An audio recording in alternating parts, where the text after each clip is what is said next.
You're listening to the Monday Night Community Show with Daniel on BRFM. This is the Daniel Monday Night Community Show on demand through YouTube. Thank you very much for choosing to listen to us through this method.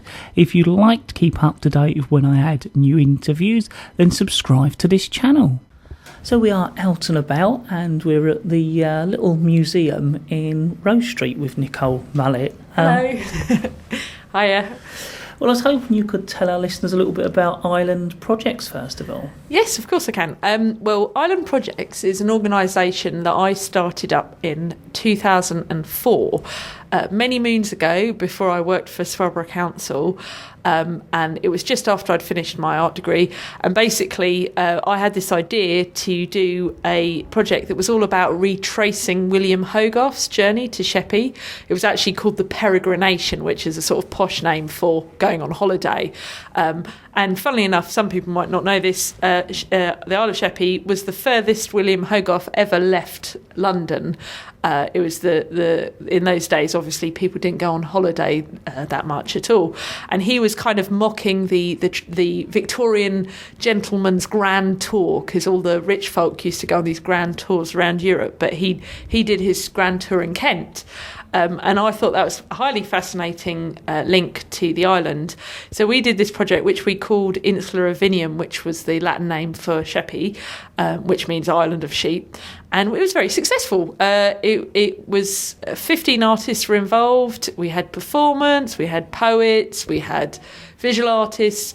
We took over a building, but we didn't take it over. The owners of the time, a chap called Robert and his wife called Lynn, let us use their stables as an exhibition space. And we were also in what it was the Sheppey Coastal Centre, and it was very successful. We had a little book. We had Hogarth's biographer, Jenny Uglow. She wrote a foreword for it, and that was then many moons ago. That we've since then, Island Projects has done projects all across Kent.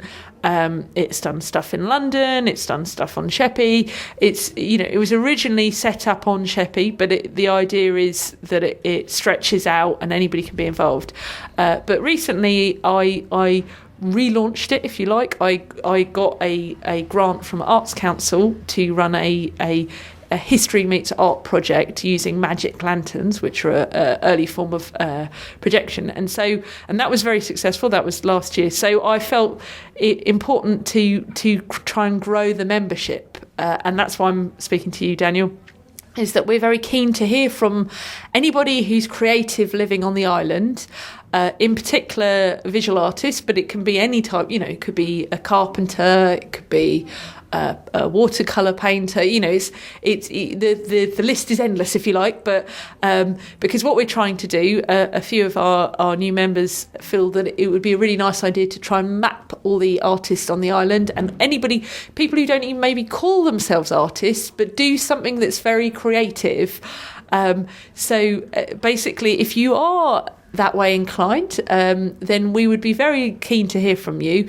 My email is Nicole, Nicole, at nicolemollett.co.uk, and just chuck us an email with and a little kind of explanation of what you do, and then hopefully we will get back in touch and put you on our map, and so that's what we're about basically. Do you have a website we can find? Yes, we have a website. It's www.islandprojects.co.uk, and you can see all our projects on there. Well, Nicole, thank you very much for telling us all about Island Projects and thank what you're doing at the moment. All right.